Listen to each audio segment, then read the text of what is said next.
Welcome to Reality with Bruce DeTorres. With me is Karen Laurie, who helps people release unconscious blocks so they can have their dreams come true. With a lifelong interest in epigenetics, neuroscience, health, and spirituality, Karen has studied psychobiology, how the mind affects the body. Her work has been endorsed by Dr. Bruce Lipton, Gay Hendricks, and many others, including Deepak Chopra, who said, Karen Laurie's love radiates to you. You can trust that Karen is the real deal. Her best-selling books include Chronic Pleasure, Use the Law of Attraction to Transmute Fatigue and Pain into Vibrant Energy, and Effortless Enchantment, a memoir of magic, magnetism, and miracles. And you can learn more at KarenLaurieCoaching.com. Thank you very much for joining me today. Karen, how are you? I feel fabulous. Thank you, Bruce.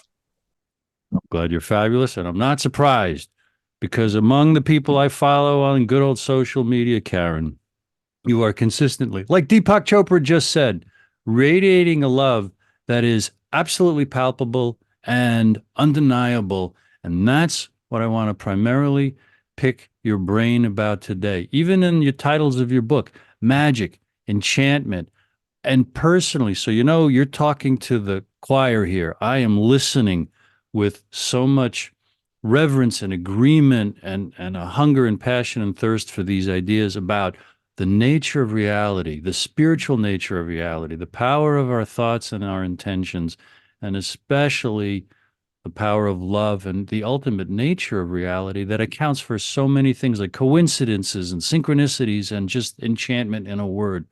So, what would you respond to that onslaught I just shared with you? Yeah, so love is extremely powerful from my experience anyway. I have seen love heal my body.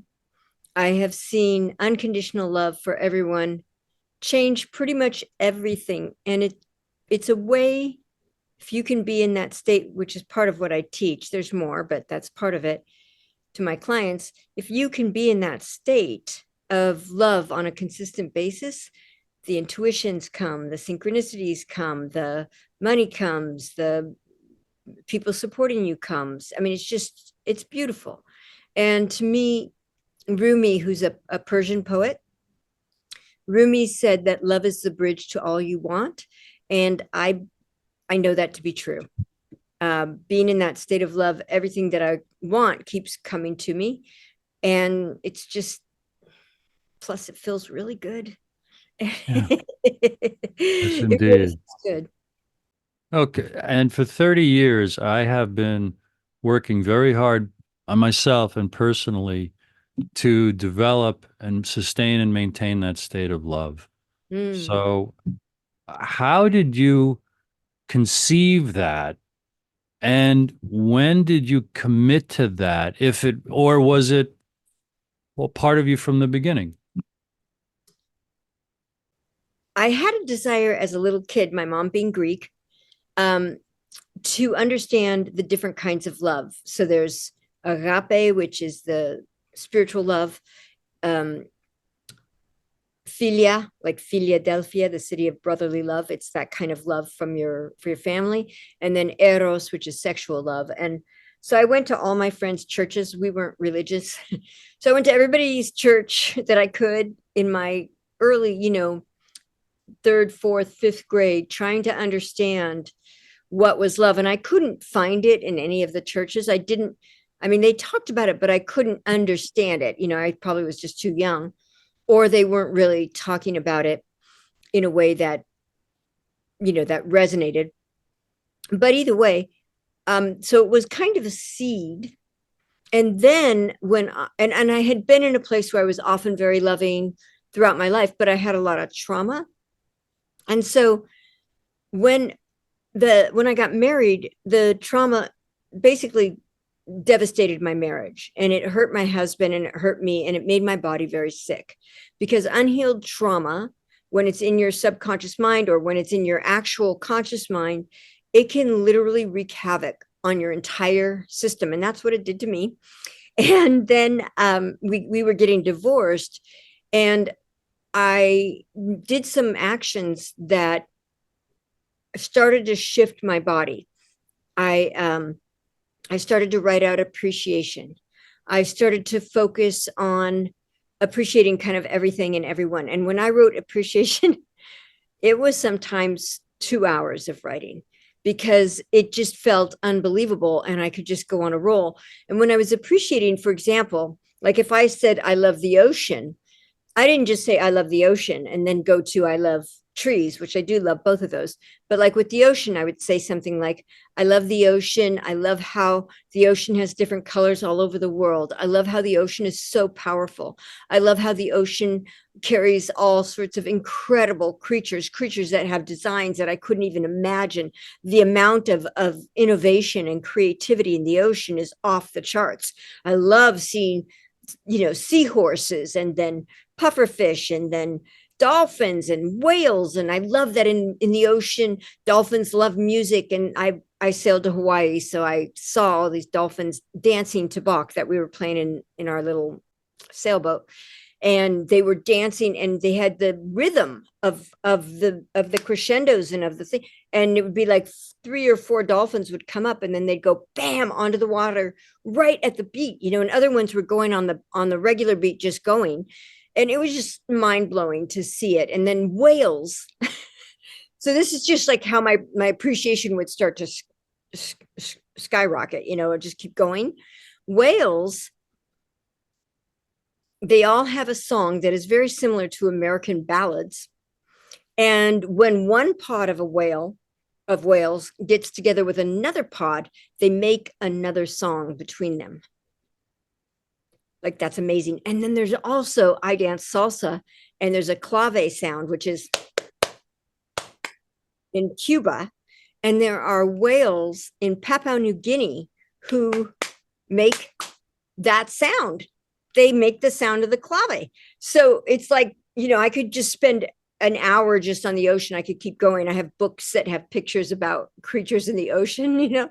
I could do it about trees, because there's such a diversity of trees. Some trees have flowers, some trees smell really good, some trees have they have resilience, they have flexibility. I live in a place where trees go like this and then they come out of a hill and then they go straight up, and that's like, wow, how can you even imagine what kind of energy that takes for that tree to become straight and normal after that kind of weird childhood. Mhm.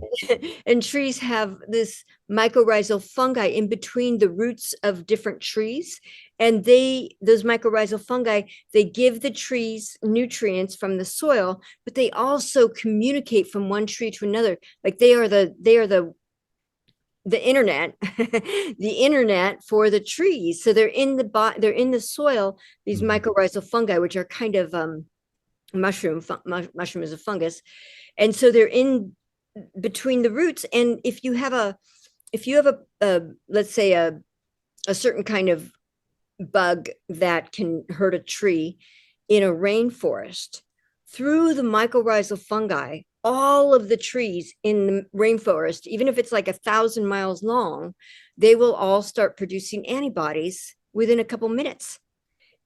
And you just think, oh my God, the amazing, to help the tree that's being injured. And to make sure they don't get it. Oh boy. They're just like, they just have they know what they need to be safe and healthy, just like our immune systems know what we need to be safe and healthy, if we take care of them. A few questions on much of what you just told me. At third, fourth, fifth grade, were the different words for the different kinds of love spoken in your family on a daily basis? Spoken. My mom taught me like little kid Greek, So at a very young age, you were already, that's why you were thinking about love. That's what I wanted to understand, is like, okay, that's logical, that it's okay. It was spoken around the house and it created a fascination at that age, which, according to Freud and Ruse, those fascinations, those are hardwiring. We're going to be fascinated probably about those things, for our whole life. And there still are folks out there, Karen, who just heard what you said about dolphins and whales, who think, oh, that's just airy fairy airhead stuff. And I'm not one of those people, because I've read and heard and from enough people, and I've had enough transcendent experiences in my own journey. But please tell me that the big story that I heard you say on an interview that you alluded to just now about your sailing and that experience with the music on the water, is that in one of your books? Yes, it is in In ch- Effortless Enchantment, my second book. It might be in my first book a little bit too, but for sure it's in Effortless Enchantment. We were playing a Bach concerto, a harpsichord concerto, while I was sailing. My partner, who was a neutrino physicist, and we're still friends, he was sleeping down below because we were 3 hours on, 3 hours off as we sailed, and which I don't think is very good for the body, but we did it that way. Anyway, so we were playing the music, and I was reading Exodus, a book, and I had my foot on the tiller and my hand in the water, and something went under my hand, and I looked down in the water. I was like startled. I looked down, and it was a dolphin, and the dolphin was kind of smiling at me. And I look up, and there's dolphins as far as I can see, and they are dancing. So they are super excited, and the sun is going down, and they're super excited. And I'm trying to like call to Peter to come up because he was sleeping. I was like, come up, but I didn't want to be too loud to scare the dolphins. And they were just, like literally, like I said, kind of in brief before, they would go under the water, just a couple, 3, 4, 5, go under the water. I think they choreographed it. I don't know how they did it, but they'd go in, and then they'd all do the same, let's say, corkscrew and end on the beat. Like it was like they knew Bach. It was like they knew how to do the beats, they knew and understood it in such a way. And that one stayed under my hand for the whole time, until the sun was setting. So it was starting to get dark, and they were there until, like once it got dark, I didn't, and Peter did wake up in time to see them. But once it got dark, I was hard to see what they were doing, but they stayed with me just a little bit longer. I think they kind of took off in the night. Maybe they had to go rest or whatever, but they were just like enamored with the music for a long time too. And it was literally, I don't know if it was 1,000 dolphins or 5,000 dolphins. They were just everywhere. What would you say to a frustrated young person who's really caught up in the fears and the cares of the material struggle for life, who's at their wits' end, and you wanted to suggest something to open up the possibility of a spiritual imagination in their mind, or what's your process to walk someone into the idea of life being enchanted and all that that gives to us? It's a process. So I can tell you a couple things to try, but there are so many things you can do. And I don't want to, take up the whole time, but I'll tell you things. So first, the writing of the appreciation is really good. Another thing that I like is meditation. So I do meditation. I've done it for 34 years, and I really like it. And it literally is just so good. I get a lot of insight, and I get a lot of psychic stuff. I've done, without knowing what it was called, I did remote viewing in meditation, and then later went to the place, and I was like, oh my God, I know everything about this place, even the dog. And the dog knew me, even though that was the first time I was meeting him, but the dog must have felt my energy. So so meditation can be really profound. It also increases your intuition. Another thing I do is, if you feel like, just to understand, fear is thinking, it's praying for what you don't want. Fear is praying for what you don't want. So when somebody's in a place of fear, they're hurting their physiology. When you're in fear, this part of your brain, which is the prefrontal cortex, kind of shuts down. And the back of the brain, which is the reptilian brain, the part of the brain that is fight or flight, that part gets activated.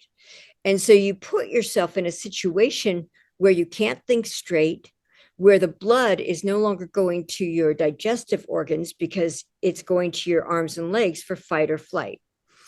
So understanding that fear is always bad for your body, but also stops your ability to think clearly, and that it's creating things that you don't want, that's kind of key. So how do you get out of fear? First, you understand it. And then there is a, like if you can kind of move your attention. So one of the things that I would do is I would move my attention from something I was afraid of to thinking of what something feels like, and I would write it out. So, for example, if I thought of peace, right? Peace feels like harmony, feels like understanding. It feels like collaboration. It feels beautiful. It feels like celebration. It feels like love. It feels like respect. It feels like appreciation. So I'd get that, I'd start writing it. And then just now, as I was saying it, I could feel I have some tears coming and my heart was kind of feeling even more expanded. So I would write down, I feel tears of appreciation at some point in there. So I'm connecting up my thoughts to my physiology. Does that make sense? And then you can start to do that. The other thing about fear, if people are in fear, the other thing to do is fight or flight, not fight somebody, but get a wiffle bat or a rolling pin and hit a pillow, or go for a jog, or do a bunch of push-ups, or dance. You know, if you do something, adrenaline only lasts about 20 minutes, but most people keep triggering it. You know, they trigger it over and over and over again, which I used to do. And so that depletes your adrenals, and your adrenals are affect your thyroid. So it can cause you to have a thyroid issue.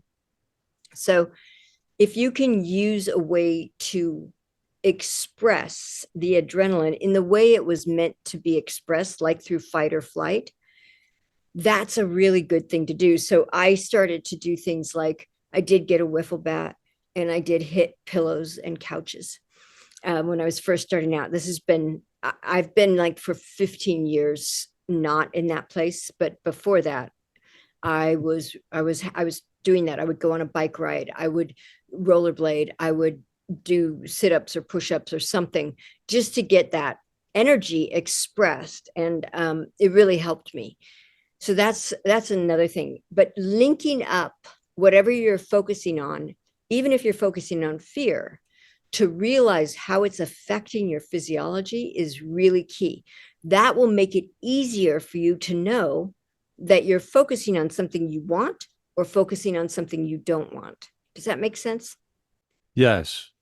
And did you dedicate yourself to finding these practices as a real life-saving endeavor? You're describing someone, as I would say it, who has done the work, who has really taken seriously the need and the advice to know thyself and to take 100% responsibility for what you're thinking, what you're feeling, what you're causing to yourself and everyone around you, right? That's something that sounds like it was 1,000% commitment on your part for a long, long time. Is that a fair appraisal?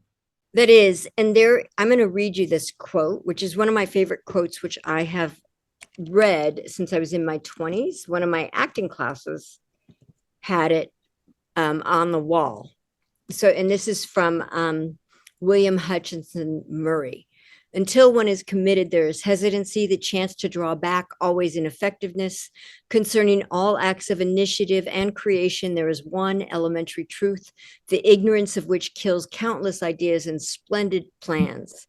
That the moment one definitely commits oneself, then providence, they mean like the universe, God, something like that. Then providence moves too. All sorts of things occur to help one that would never have otherwise occurred. A whole stream of events issues from the decision, raising in one's favor all manner of unforeseen incidents and meetings and material assistance, which no man could have dreamt would have come his way. I have learned a deep respect for one of Goethe's couplets. Whatever you can do or dream, you can begin it. Boldness has genius, power, and magic in it. And again, that's from William Hutchinson Murray. Thank you. Do you know the title or the source? What do you mean? What do you know what piece of his that was from? No, I don't. But if you just Thank Google you. William Hutchinson Murray Yeah. commitment, it'll probably show up. Yes. Just I curious. just read that. Yeah, I wish I Yeah. did. I've read that many times. And William Hutchinson Murray was a Scottish Himalayan expedition guy. Like he climbed the Himalayas. Okay. I hope I'm right. Yeah. He's not the name of the first fellow to climb Mount Everest, I don't think. But I've heard that quote before, and it's just worthy of being framed and hung on the wall. And it's part of what you are a living example of. And as you know, I wanted to give you the opportunity to tell me about how you help your clients. Maybe it's along these lines. Wait, before that, I just remembered you very well described, really, really well described the appreciation exercise.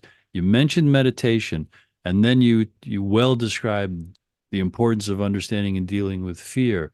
To someone who has heard meditation as, oh, that's something that works and I should try it, but they have no idea tangibly what exactly do you do or do you recommend to folks when they quote unquote meditate? I've never meditated before. What is it? How do I do it? I have, but I wanted to ask you that question. Yeah, no, that's a great question.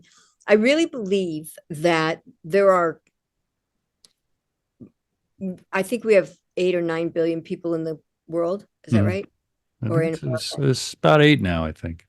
Okay, about 8 billion. I think there are about 8 billion ways to meditate. Okay. Plus, the iterations that each person will make throughout their time of meditation. So I have done something called Vipassana, and I like that. It's where you track through your body. It's like mine was a 10.5-day place where you couldn't talk to anybody. You couldn't meet eyes. It's in the wilderness, and you sleep in a room with like 10 other people and you meditate from like 5 in the morning or 4 in the morning until 10 at night with a couple breaks for meals. So I did that and I liked that. I didn't like the sitting all day. I'm very active, so that was hard for me.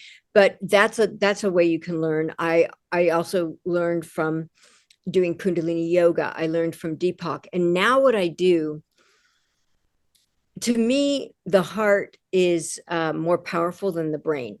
There are physiologically more nerves going from the heart to the brain than the brain to the heart. So it's kind of like you're on a superhighway from the heart to the brain, and you're kind of on a small dirt road going from the brain to the heart. So I do a meditation now, most of the time, where I just breathe into my heart, and I breathe in kindness. I breathe in love. I breathe in gentleness. And as I'm doing this, I just feel my heart relax, and it's a process. And I actually take people through the process in my audiobook, the first book, Chronic Pleasure. I take people through that process. Don't listen while you drive. It can be, you get too relaxed, but I take people through it there, and I take people through it in the book as well, so they could read it and maybe read it themselves and make a recording for themselves to do it. But it's a process where I just keep breathing, good feelings into my heart. And I just feel my heart start to expand and relax. And I imagine those good feelings sort of infusing into my heart. Like tea diffuses into hot water, you can see the watercolor change as the tea goes into it. And so I kind of feel that my heart is being infused like that. And as I breathe into it, I wait until my heart feels really open, really full. Now I don't have to do that whole process because my heart is open and full pretty consistently, like almost all the time. But in general, I would wait until my heart was open and full. And then I would imagine that love going up to my brain. And I would feel my brain being sort of massaged and filled with kindness, filled with love. And I would bring in all those, the gentleness, the sweetness, whatever I had been breathing in, I'd bring that into my brain, still in my heart, but now also in my brain, sharing it, and just feel my brain relaxing. And once my brain was relaxed, I would feel it throughout my body and allow that kindness, that gentleness, that love to move through every particle of my body. So it was a little bit of a process. And then I'd imagine it going out to the world. So it's in me, it's around me, it's everywhere. And then I start to usually merge where I can't tell where I am versus where the chair is versus where the floor is. Like I merge with all. And that's kind of a process. And it is in my book, Chronic Pleasure, the first book with the Deepak quote on it. And, it doesn't work for everybody, I don't think, but I do think it helps a lot of people. I've had people that don't know how to meditate. When I've taught them this, they're like, wow, this is the only time I've ever understood what meditation could be like. This is the first time I felt it. So there's some people might not relate to it, but for me, I'm very kinesthetic, meaning I'm in my body. I feel my body. I'm attuned to my body. And some people are more, visual or audio or scent orientated or taste oriented. And so, everybody's going to have a different effect. But for people who are able to bring their attention to their body, I find it a really great thing because it basically quiets the brain. When your heart is full of love, your brain has nothing except for positive things to say. And my brain used to be very loud. And then I started doing this and my brain has become quiet. Like really, it's just a receiver.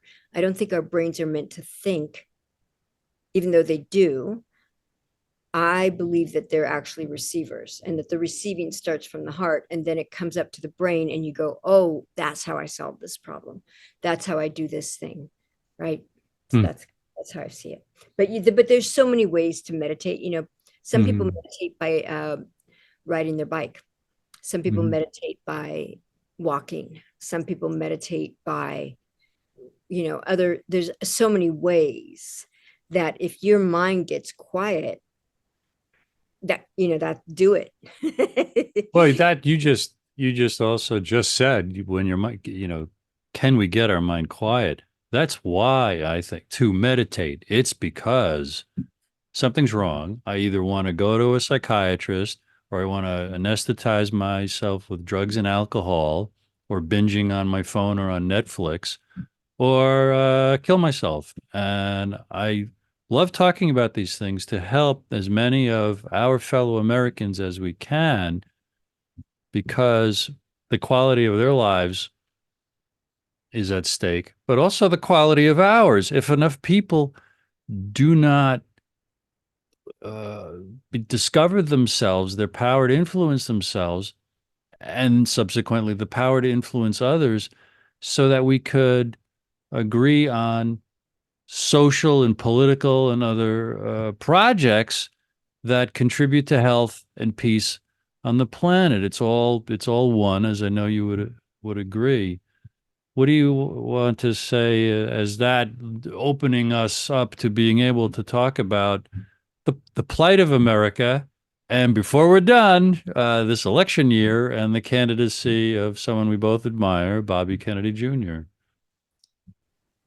Well, a lot of people will use prayer or meditation as a, help, when they're really struggling. But if you do meditation consistently, even if you don't um, don't feel it at first, it's going to start to get better and better. And there's a body of doing it. Like each time you do it, you create. This is how I think of it. I think of it as stringing a bead of pearls, so that if every time I meditate, I put on another pearl, and then eventually I have this necklace that I can wear all the time emotionally, an emotional necklace that is full of all this peacefulness and this gentleness. But the one thing I know is that I can't quiet my mind, but my mind can be quieted. So a lot of people try to quiet their mind and they get in the way. But if you put your attention on something, it could be your heart, it could be your sex organs, it could be your feet, it could be your hands. If you put your attention on something that's in your body, or that's a mantra, it can take your mind, it can give your mind something to do. And it is so good. People have found that when they meditate, you have, like I said, more intuition, your health gets better, you're more guided, you're more able to follow the guidance. It's just great. You don't get as reactive. It's really fun. So I think if people would be open to trying meditation, and if you don't resonate with my stuff, I think there's people on YouTube that do meditations. There's all these different ways you can do it. And so, find what actually works for you. One of my friends, she was going through a really challenging time. She's not my client, but she's a friend that I've known and loved forever. And I said to her, "Can you do meditation?" She said, "I can't. It's too traumatic for me." And I said, "But you do art, right?" And when she does art, that's her meditation. And she said, "Yeah." She said, "I haven't done it for a while." And I said, "Why don't you start doing more art?" She started doing more art, and that's her way of quieting herself down. Does that make Mhm. sense? Absolutely. Yeah. And so then she became, and then she got all these art. She got to do painting for a restaurant, and, like Hmm. all stuff that was so cool. So, Hmm. yeah. Before focusing a little more on, I guess, current events or politics or Bobby Jr., Karen, what does all this, uh, what are your thoughts about how the nature reality wants us to do these things, wants us to quiet the mind, wants us to access the love in our hearts? What are we connecting and merging with when we do merge? What is this universe made of? Why can we trust and love it and feel safe in it? I believe that everything that is physical is filled with the divine. Now, I'm not religious, but if you are religious, you could say it's filled with your version of the divine. And if you're not religious, you can take a look at the genius that is in nature. This is kind of how I did it. Like you take a tiny little seed, and it makes a giant tree. How does that happen? Just with you and your parents, one sex cell from mom, one sex cell from dad, and all of a sudden now we have trillions of differentiated cells that are bones and hair and eyes and skin and muscles and fascia and all these different cells. And if you can see, like, to me, that gives me that same awe Mhm. that a lot of people will get from reading a spiritual text. I just look at nature and I'm like, oh my God, it's incredible. So whatever works for somebody, it's all valid. If you like reading spiritual text, do that. If you like being in nature, do that. If you like doing art, do that. Whatever it is, find your path that makes it feel really good. Most people, when they are successful, they are doing something that lights them up. I'm friends with a very, very well-known guitarist.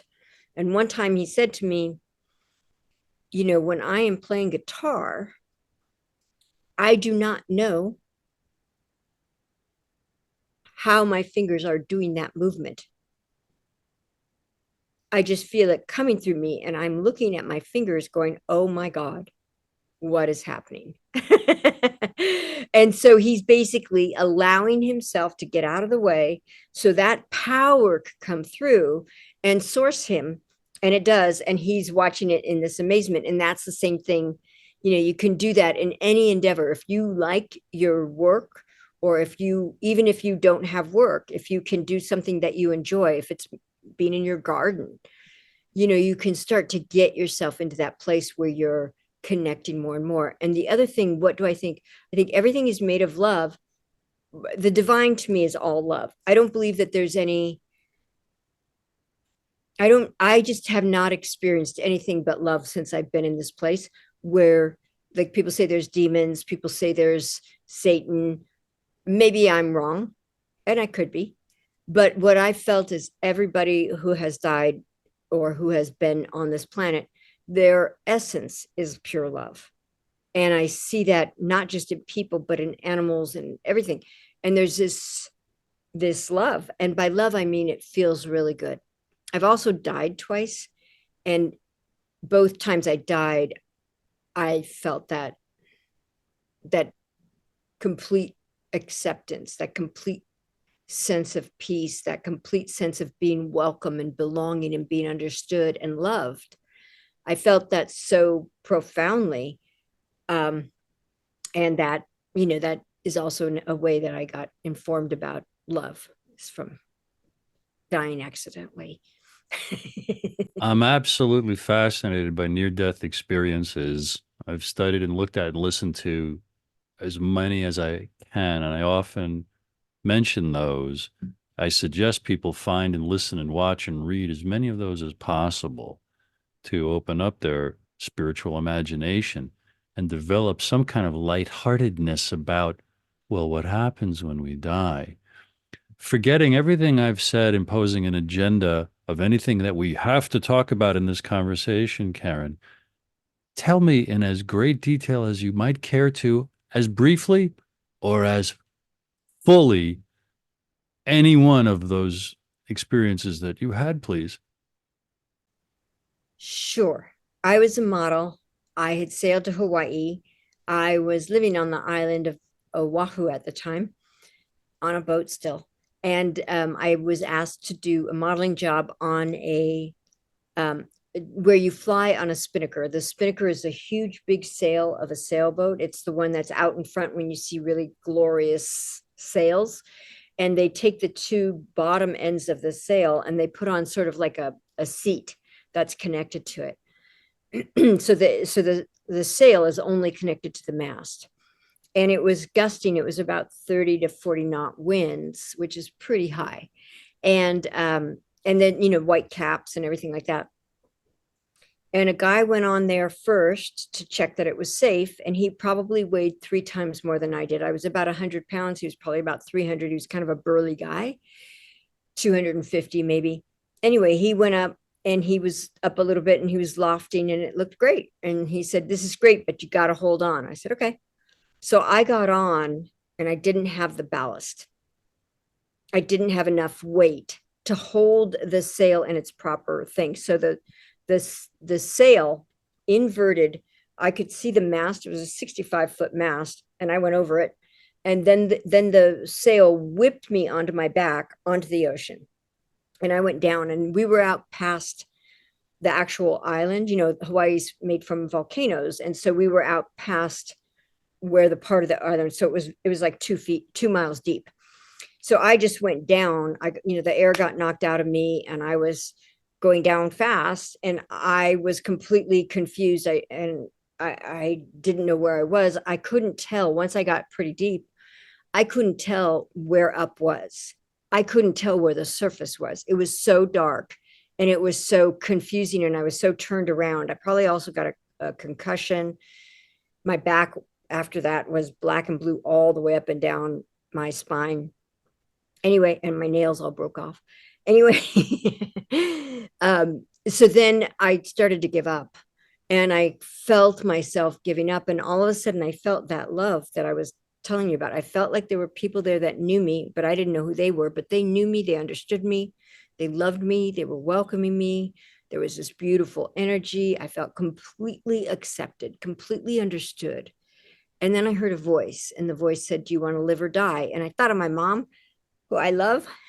And I thought, well, I would kill her if this happened to me, and she'd be so upset. And so I said, I want to live. In my mind, I don't even know if I said it, but I thought of my mom. And next thing I know, it was like I had rocket fuel on my feet. Even though I'm under the water, somehow I was going up and I had gone down far, but I got up so fast. And I don't remember how I even got up. When I finally got to the surface, I still couldn't breathe. The air was knocked out of me. And so, but I did see somebody um, throwing a life vest from the boat I had been on. But the lifesaver, I guess it was lifesaver. It was too far, and the waves were high. And so I started to give up again, and I went back in, and then I got the same voice. It was feeling that love, feeling that relaxation, that peace. And then the voice was, do you want to live or die? And I thought of my mom again. And then I don't know how it happened, but I got to that lifesaver, and it was probably 20, 30 feet away. It was far, and I don't remember how I got there. I don't know what happened, but I got there. He pulled me in. He put me over his shoulder and then climbed. It was like a rope ladder to get back up. It was a tall ship, big hull. And so then they had to pump my stomach because I had swallowed water, and then they gave me mouth to mouth, and I threw up. And I had been out for maybe 8 or 9 or 10, I don't know, 10 minutes, maybe 11, I don't know.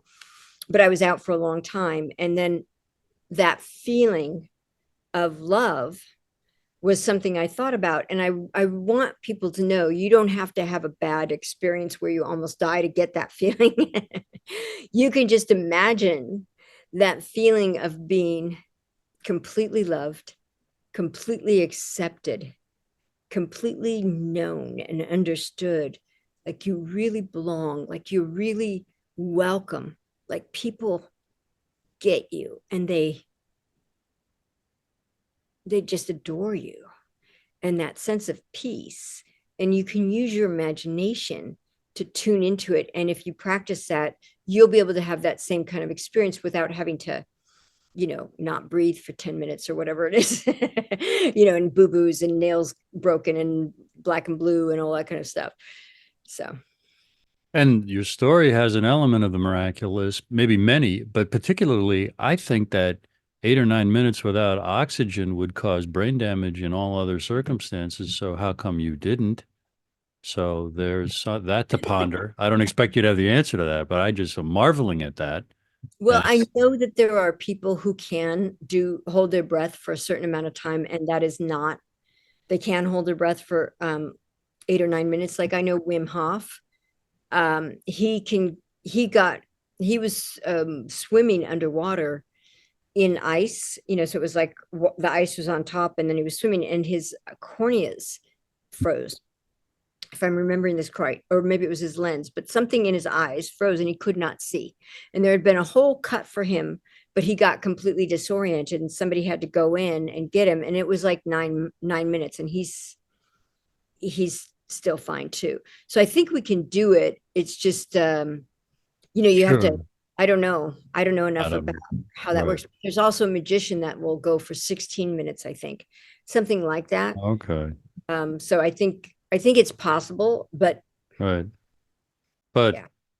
that's secondary to the experience you had of the love, of that feeling, of that communication, of that message, and then the result of getting to the surface twice, somehow getting into the lifesaver the second time.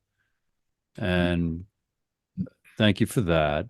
And uh, it implies, and I'll summarize its importance of the lesson of each and every human addressing the question of death and doing whatever it takes to get as quote unquote comfortable, as bizarre or counterintuitive as that might sound.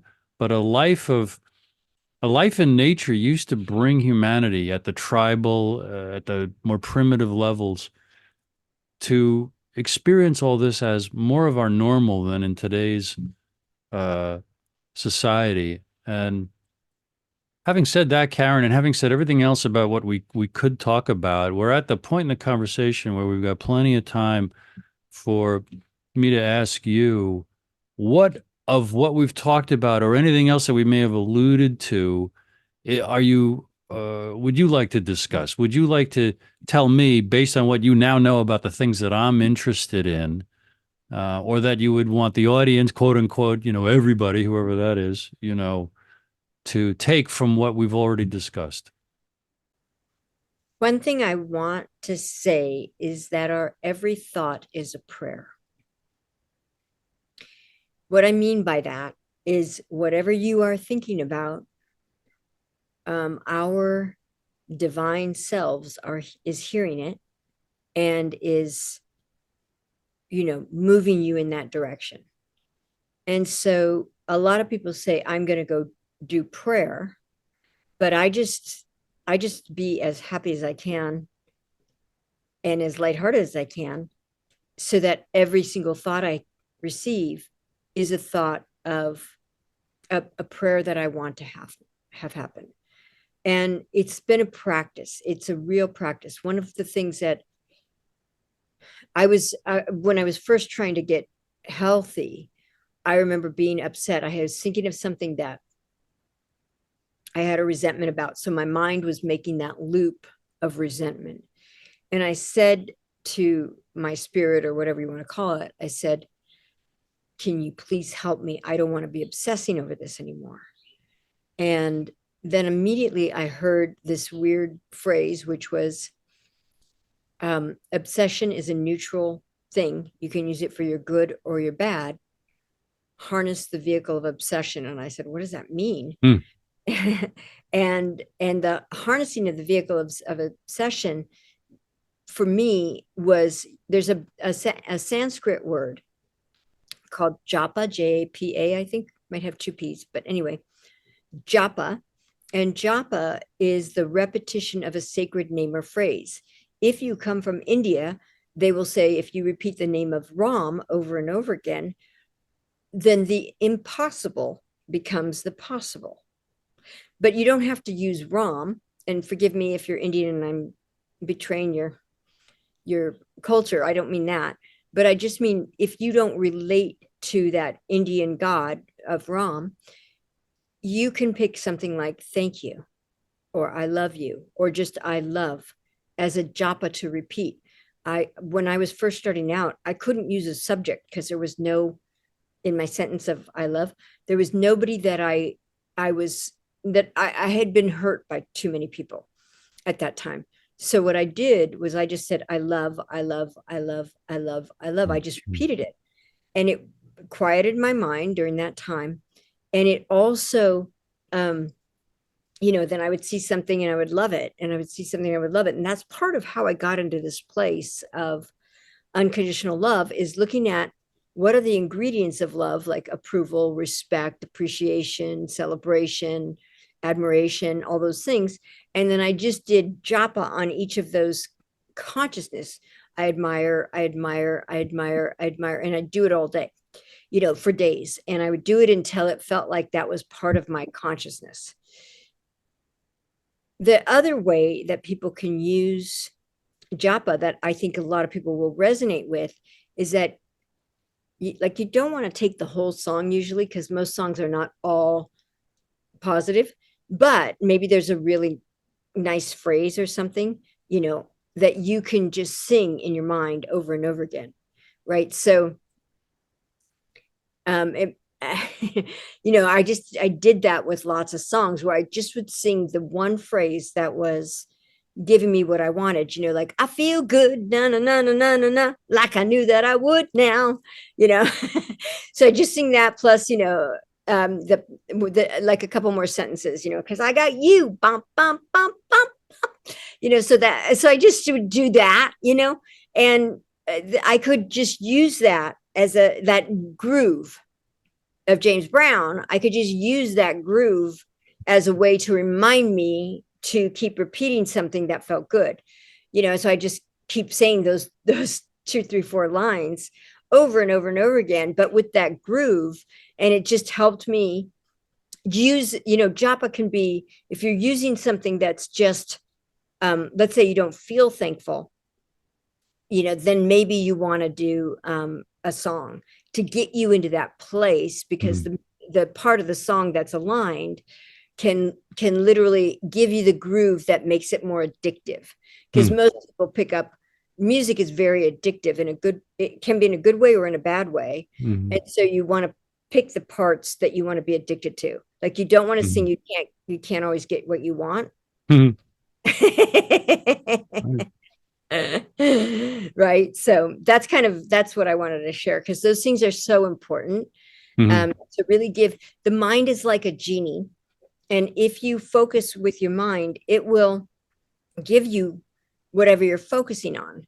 And so this gives you a chance to let your focus be on something you want, instead of the automatic focus that most people have on what they don't want. Yeah.